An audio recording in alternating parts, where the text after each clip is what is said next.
وَلَقَدْ يَسَّرْنَا الْقُرْآنَ لِلذِّكْرِ فَهَلْ مِن مُّدَّكِرٍ۔ اور ہم نے قرآن کو سمجھنے کے لیے آسان کر دیا، تو کوئی ہے جو سوچے سمجھے۔ یا ایھا الذین آمنوا لا تقولوا رائنا وقولوا انظرنا واسمعوا۔ اب ایک اور مثال ان کی، وہ تو تھے منافقین بنی اسرائیل جن کا ذکر ہوا، سمعنا وعصینا۔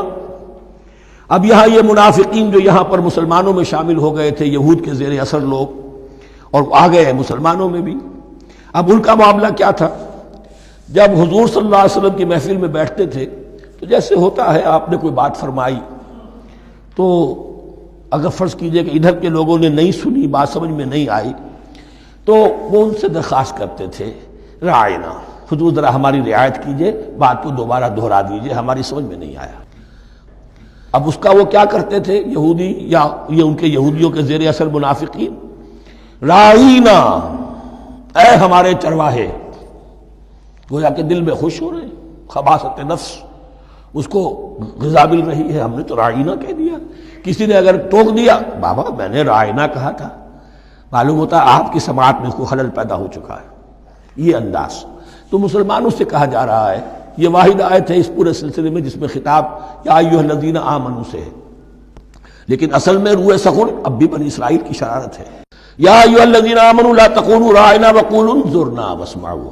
دیکھو تم اس لفظ ہی کو چھوڑ دو، اے اہل ایمان تم مت کہا کرو رعاینا، تم کہا کرو انظرنا، اے نبی ہماری طرف توجہ فرمائیے، یا ہمیں مہلت دیجیے۔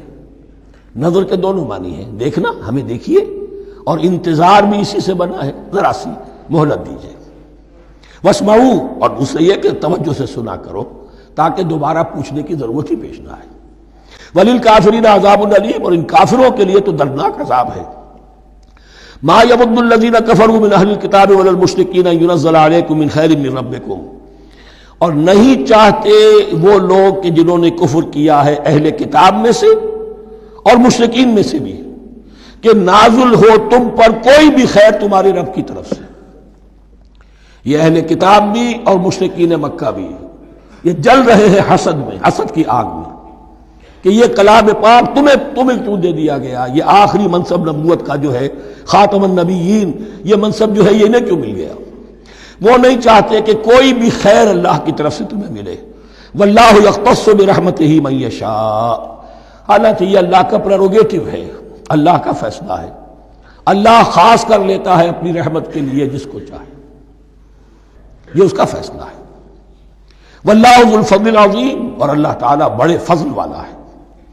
ما ننسخ من آیۃ او ننسها نأت بخیر منها او مثلها، ہم نہیں منسوخ کرتے کسی بھی آیت کو یا اسے بھلواتے۔ ایک تو ہے ننسخ، منسوخ کر دینا، ایک ہے حافظے سے ہی کسی کے محو کر دینا۔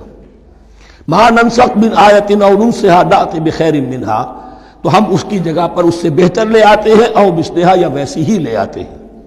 الم تعلم ان اللہ علی کل شیء قدیر، کیا تم یہ نہیں جانتے کہ اللہ تعالیٰ ہر چیز پر قدرت رکھتا ہے، اسے ہر شے کا اختیار ہے۔ الم تعلم ان اللہ لہ ملک السماوات والارض، کیا تم نہیں جانتے کہ اللہ کے لیے ہی اختیار مطلق ہے، بادشاہی ہے آسمانوں اور زمین کی۔ وما لکم من دون اللہ من ولی ولا نصیر، اور نہیں ہے تمہارے لیے اللہ کے سوا کوئی بھی نہ ولی اور نہ مددگار۔ ان آیات مبارکہ کا ترجمہ اگرچہ ہم کر چکے ہیں، لیکن اس کا جو اصل مفہوم ہے اور اس کا پس منظر ہے اس کو سمجھنا ضروری ہے۔ آپ کو معلوم ہے کہ اللہ کا دین آدم سے لے کر این دم تک ایک ہی ہے۔ نوح کا دین، موسیٰ کا دین، عیسیٰ کا دین، محمد کا دین صلی اللہ علیہ وسلم علیہ الصلوۃ دین ایک ہی ہے۔ شریعتوں میں فرق رہا ہے، اور یہ فرق جو رہا ہے اس کا اصل سبب یہ ہے کہ نوع انسانی مختلف اعتبارات سے ارتقاء کی مراحل طے کر رہی تھی۔ ذہنی پختگی، شعور کی پختگی، پھر سوشل ایولیوشن، تمدنی ارتقاء، یہ مسلسل جاری تھا۔ لہذا اس ارتقاء کے جس مرحلے میں رسول آئے اسی کی مناسبت سے ان کو تعلیمات دے دی گئیں۔ ان میں وہ حصے بھی تھے کہ جو ایٹرنل ہیں، جو ہمیشہ رہیں گے، اور ایسے بھی تھے کہ جو اس زمانے کی مناسبت سے تھے۔ اب جب اگلا رسول آئے گا تو ظاہر بات ہے کہ ان میں سے کچھ چیزوں میں تغیر و تبدل ہو جائے گا، کچھ چیزیں نئی آ جائیں گی، کچھ پرانی ساقط ہو جائیں گی۔ یہ پرانی چیزوں کا ساقط ہونا یہ کہلاتا ہے ناسخ ہونا، ناسخ و منسوخ کا مسئلہ، کہ وہ حکم منسوخ ہو گیا اور اس کی جگہ پر کوئی اور حکم آ گیا ہے۔ یا تو اللہ تعالیٰ تعین کے ساتھ منسوخ فرماتے ہیں، یا یہ کہ اس شے کو سرے سے لوگوں کے ذہنوں سے زائل کر دیتے ہیں۔ اعتراض یہ کر رہے تھے یہودی کہ اگر تو یہ دین وہی ہے جو موسیٰ کا تھا تو ظاہر بات ہے کہ پھر شریعت پوری وہی ہونی چاہیے۔ اس کے اعتراض کا جواب ہے جو یہاں دیا جا رہا ہے، اور یہی مسئلہ پھر قرآن میں بھی ہے۔ قرآن کی بھی تدریج کے ساتھ شریعت کی تکمیل ہوئی ہے، جیسا کہ میں نے پہلے عرض کیا تھا، شریعت کا بلو پرنٹ آپ کو سورہ بقرہ میں مل جائے گا آگے چل کر، لیکن شریعت کی تکمیل ہوئی ہے سورہ مائدہ میں۔ یہ جو تقریباً 5-6 سال کا وقفہ ہے، اس میں کچھ احکام شروع میں دیے گئے، پھر ان میں رد و بدل کر کے، اور پھر آخر میں الیوم اکملت لکم دینکم واتممت علیکم نعمتی ورضیت لکم الاسلام دینا۔ تو یہ ناسخ و منسوخ کا مسئلہ صرف سابقہ شریعتوں اور شریعت محمدی میں نہیں ہے صلی اللہ علیہ وسلم، بلکہ خود شریعت محمدی میں بھی زمانی اعتبار سے ارتقا ہوا ہے، کہ پہلے شراب کے بارے میں حکم دیا گیا کہ اس کی مضرت زیادہ ہے، گناہ کا پہلو زیادہ ہے، کچھ فائدے بھی ہیں بس۔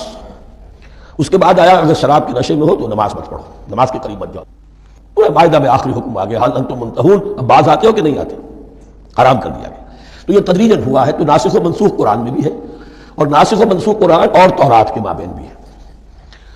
تو ہم نہیں منسوخ کرتے کوئی آیت یا بھلوا دیتے ہیں اس کو، نأتی بخیر منہا، ہم اس سے بھی بہتر لے آتے ہیں، او مثلہا، یا اس جیسی ہی۔ الم تعلم ان اللہ علی کل شیء قدیر، اب یہ کہ یہ تو اللہ کی اتھارٹی ہے، مالک الملک وہ ہے، دین اس کا ہے، اس میں وہ جس طریقے سے چاہے کسی چیز کے اندر تبدیلی پیدا کر دے۔